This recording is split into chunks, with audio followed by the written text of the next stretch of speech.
Hello everyone, good morning, welcome back to our channel and সবাইকে শুভ নববর্ষের প্রীতি, শুভেচ্ছা এবং আন্তরিক অভিনন্দন। বড়দের আমার প্রণাম, ছোটদের আর সমবয়সীদের আমার ভালোবাসা। তো আজকের ব্লগটা চলো স্টার্ট করে দিলাম।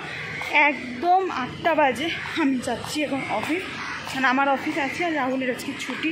তো বাইকে রেস্ট করছে আর আমি আজকে হাফ শিফট অফিস করবো, মানে 8টা থেকে 12:30 আমার অফিস। তারপরে আমি বেরিয়ে যাবো অ্যান্ড বাড়ি গিয়ে তারপর আজকে সারাটা দিন কীভাবে কাটাবো সেটা তোমাদের সাথে শেয়ার করবো। তো চলো দেখতে থাকবো। অ্যান্ড এখন অলমোস্ট বাজে 1:45, আমার অফিস একদম শেষ হয়ে গেছে। এখন যাচ্ছি বাড়ি। এবার আজকে সারাদিনের প্ল্যান, তো বাড়িতে গিয়ে আগে জমিয়ে মাটন দিয়ে ফ্রাইড রাইস খাবো, মানে সেটাই শুনে এসেছিলাম যে সেটাই রান্না হচ্ছে। তো মাটনটা তো হচ্ছে sure, but fried rice change হয়ে গেছে নাকি আমি জানি না। বাট বাড়ি গিয়ে জমিয়ে মাটন দিয়ে কিছু একটা খাবো, ফ্রাইড রাইস এনিথিং। তো বাড়ি চলো আগে যাই। আর প্রচণ্ড রোদ, 1 এপ্রিল মাসের এরকম 15 তারিখ পুরো কাঠফাটা রোদ। আর আমার ছাতা খুলতে ইচ্ছেও করছে না, মেট্রো স্টেশন এইটুকুর জন্য ছাতা কি খুলবো বলো। তো চলো তাড়াতাড়ি বাড়ি যাই। বাড়িতে এসে হয়ে গেছি ফ্রেশ। এখন আমি যাচ্ছি নিচে, কারণ আমাদের মোটামুটি সবার রেডি হয়ে গেছে, খাওয়া দাওয়া সব কিছু। আর মা এখন খাচ্ছে নিচে কালপুদেরকে, আর রাহুল বাইকটাকে একটু পরিষ্কার করছিল, এখন হয়ে গেছে, স্টার্ট নিচ্ছে। তো নিচে গিয়ে একবার দেখি ওরা কী করছে, তারপরে ঘরে এসে মার সাথে স্নান করবে, পুজোটা সারবে, আমরা খেতে বসবো, তারপর রেডি হয়ে বেরোবো। তো দ্যাটস ইট, এই অবধি প্ল্যান। আর কারেন্ট নেই, আমি সিঁড়ি দিয়ে নামছি। অ্যান্ড এই যে আমাদের বাইকটা পুরো ঘষে মেজে রেডি। আসলে সকাল মানে পরিষ্কারই ছিল, কিন্তু কালকে আসতে গিয়ে কালকে এত হাওয়া দিয়েছে, পয়লা বৈশাখের আগের দিন কী লেভেলের হাওয়া দিয়েছে একবার তোমরা ভাবো। তো সেই হাওয়ায় পুরো বাইকটা একদম লণ্ডভণ্ড হয়ে গেছিলো। তো ওটাকেই আজকে সকাল থেকে পরিষ্কার করলো। অ্যান্ড এদিকে এনাদের খাওয়া দাওয়া কমপ্লিট, তাই নিজেদের মতো নিজেদের দিকে চলে যাচ্ছে। অ্যান্ড গ্যারেজ তো গ্যারেজের মতো আজকে চলছে। আজকে পয়লা বৈশাখ তো খুব একটা ভিড় নেই। তো মা আর রাহুল গেছে ওপরে, আমি এবার ওপরে যাব। নববর্ষের দিন, এখন মা করছে পুজো। আর ঘড়িতে তোমাদের একবার দেখাই, 3:15 বাজে। আমাদের তো বেরোনোরও কথা আছে, বাবা আবার টোকাও খেলাম। এই মায়ের পুজোটা হলে আমরা জাস্ট খেতে যাব এবার।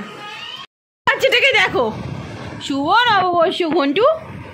ঘন্টু বাবা মুখ ফিরিয়ে নিস কেন তুই এরকম? ঘন্টুর জন্মদিন 18 তারিখ, শুক্রবার। তো আমরা খেতে বসছি এখন। আজকে দুপুরে মেনু হচ্ছে গিয়ে মাটন কষা, পোলাও আর হচ্ছে স্যালাড, এদিকে ফ্রাইড রাইস, যাই হোক। আর এদিকে হচ্ছে না, এটাকে পোলাও বলে, অ্যাকচুয়ালি এটা হচ্ছে হোয়াইট পোলাও, ঠিক আছে? কারণ ফ্রাইড রাইস হলে চালটা ভাজা হয়, আর এটা ভাজা চাল না, তো এটা পোলাও, বাংলা পোলাও। আর এদিকে হচ্ছে গিয়ে চাটনি। আমরা তাদেরকে খেয়ে নিই। মাটনটা দেখতে জাস্ট ফ্যান্টাস্টিক হয়েছে, এবার খেয়ে দেখতে হবে কেমন। খেয়ে দিয়ে আমরা আবার বিকেলবেলা বেরাবো, সূর্যটা পড়ছে। আমরা যাবো একটা সুন্দর জায়গায়, দেখা যাক কেমন লাগে। তো আমরা এসেছি, আমাদের আজকে মানে যেটা বেরোতে এসছে, বেরোতে গেছিলাম, কথাটা আমার একটু আটকে যাচ্ছে না, শরীরটা একদম ভালো না। হঠাৎ করে বেরিয়ে গাড়িতে আমার শরীরটা হঠাৎ করে ভীষণ খারাপ করেছে, এত গা পাকাচ্ছে, আমি বুঝতে পারছি না কী কারণ। তো একটু মানে মাঝে আসতে তো একটু দাঁড়িয়েছিলাম, একটু ফ্রেশ হয়ে আবার এলাম। আমি বুঝতে পারছি, কারণ কাল রাতে আমার ঠিক করে ঘুম হয়নি, প্লাস দুপুরে মাটন খেয়েছি, আমি জানি না তার কোনো রিয়েকশন হচ্ছে নাকি। তো যাই হোক, ছাড়ো, আপাতত আমি ঠিক আছি। আপাতত আমরা যেখানে এসছি সেটা হচ্ছে, এটাকে কি মন্দির বলবো, পৈলান না রামেশ্বরম? ওই পৈলান রামেশ্বরম বেহালায় যে মন্দিরটা আছে, ওই মন্দিরটাতেই এসেছি। এখন আমরা পার্কিং লটে দাঁড়িয়েছি কিছুক্ষণ। আমি এখনও দাঁড়িয়েছিলাম নিজেকে একটু ঠিক করার জন্য, কারণ কোথাও না ভিতর মানে একটা রিপার্কেশন চলছে। তো আপাতত আমি ঠিক আছি। তো চলো এখন ভিতরে যাই, ভিতরে গিয়ে দেখি প্রচুর লোক এসে, বসার জায়গাতে একটু বসবো আর মন্দিরটা ঘুরে দেখবো। আর এই যে ওর গেট আপ, চলো আমি খুলে নিই। আমার তো মোটামুটি মাইরি, কারণ স্কুটি অনেক ভালো। আর একে আমি এই প্যান্টটা পরেছি, তোমাদেরকে দেখাচ্ছি, 1 মিনিট দাঁড়াও। এইরকম প্যান্ট পরেছি পাজামার সাথে, যেগুলো আর কি পরে পাঞ্জাবির সাথে, সরি। আর তার মধ্যে আমার পাটা এইখানে, এর যা গরম ইঞ্জিন, আমার পুরো পা লিটারালি শুধু বারবিকিউ হয়ে গেছে, শুধু মশলাটা দিলেই হতো। এই আমার টেকা যাচ্ছে না। আর ভেতরে গলি গলি দিয়ে এসছি, ওই জন্য আরও ওরও শরীর খারাপ হয়ে গেছে। শরীর প্রচণ্ড খারাপ হয়ে গেছে, আর আর এত গলি আর রাস্তাও খারাপ। আমি যাওয়ার সময় মানে একদম যাওয়ার সময় তোমার ভেতর দিয়ে এসছি বলে অনেকটা আমাদেরকে জার্নি কম করতে হয়েছে।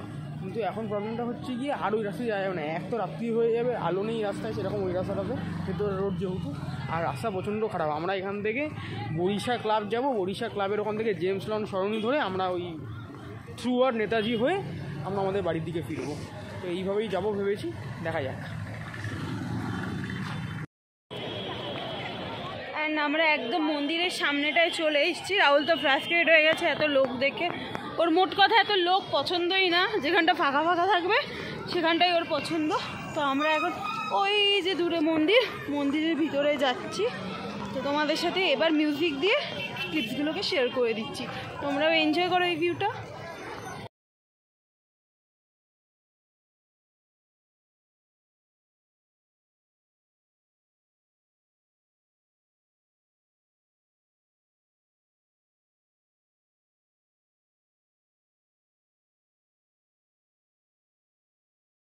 আমরা এখানে জাস্ট এখন এসে একটু বসলাম, আর মন্দির আমাদের দেখা তো হয়ে গেছে, দেখালাম এই মন্দিরের ভিউগুলো তোমাদেরকে, একটা মিউজিকের সাথে দিয়ে দিয়েছি।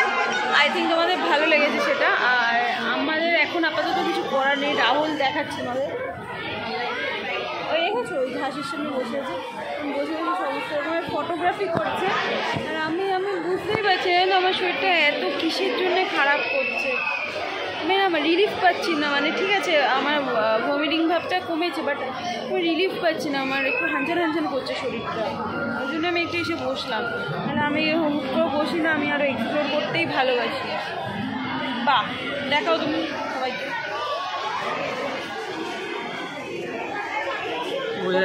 হ্যাঁ হয়েছে, ভালো লাগছে, ফটো ভালো তুলেছে, প্রচুর ফটো তুলেছে। আমরা এরকম ঘুরতে যাই যে আমরা নিজেদের মতো যাযাবরের মতো ঘুরে বেড়াই। এখন আমরা একদম মন্দিরটার সামনে আর একবার এসছি, এই সামনে মন্দির। ভিতরে আই থিঙ্ক ফোন অ্যালাউ না, কারণ আমি কারোর হাতে ফোন দেখছি না, বা জুতোও রেখে যেতে হয়। তো এটাই হচ্ছে ব্যাপার। ওই জন্য রাহুল তো এখন যেতে চাইছে না, যেহেতু ও দামি একটা জুতো পরেছে। আমি বলছি এখানে তো রেখে যাওয়ার নিয়ম আছে, সব জায়গাতে রেখে যাওয়ার নিয়ম আছে, ও যাবে না। তো আমি একবার গিয়ে ঠাকুরটা দর্শন করে আসি। বাইরে থেকে মন্দিরটাই তোমাদের দেখাতে পারলাম। আর ফোন নিয়ে যাচ্ছে, দেখো যদি আমি ভিডিও নিতে পারি তো আমি অ্যাটাচ করে দেবো। আর আমি যাও একটু আমি দর্শন করে আসি আগে, আর ওর কাছে জুতোটা পাহারা দিয়ে যাই। সত্যি কথা বলতে মন্দিরের ভিতরে একদমই ভিডিও করা কোনো অ্যালাউ নেই, ফটো তোলাও কোনো অ্যালাউ নেই। তো আমরা মন্দিরটা থেকে একদম নেমে এসেছি, মানে আমরা না, আমি একাই আছি। আবার এই দিকটা থেকে এক্সিট বলছে যাই না, এবার কোথায় গিয়ে বেরোবো। আর কালো প্লাস্টিক দিয়ে দিয়েছিল ফোন রাখার জন্যে।